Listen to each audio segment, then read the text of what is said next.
السلام علیکم ورحمۃ اللہ وبرکاتہ۔ اذان کے بعد اذکار۔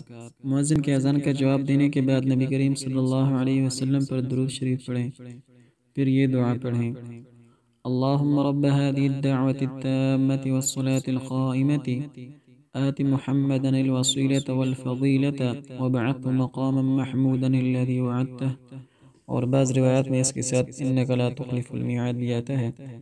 ترجمہ: اللہ اس کامل دعوت اور قائم نماز کے رب محمد صلی اللہ علیہ وسلم کو وسیلہ اور فضیلت عطا فرما اور انہیں مقام محمود پر پہنچا دے جس کا تو نے ان کے ساتھ وعدہ کر رکھا ہے۔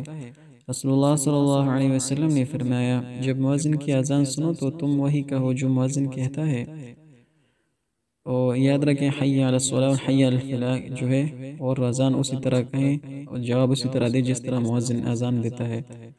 صرف حی علی الصلاۃ و حی علی الفلاح کے بعد جو ہے حدیث بخاری شریف میں آیا ہے کہ لا حول ولا قوت، حی علی الصلاۃ کے بعد اور حی علی الفلاح کے بعد یہ الفاظ پڑھے جائے۔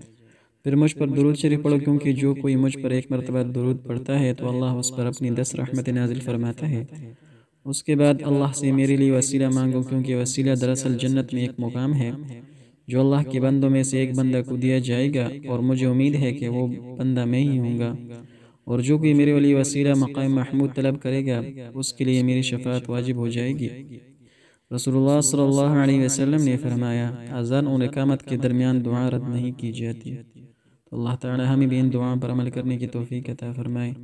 السلام علیکم ورحمۃ اللہ وبرکاتہ۔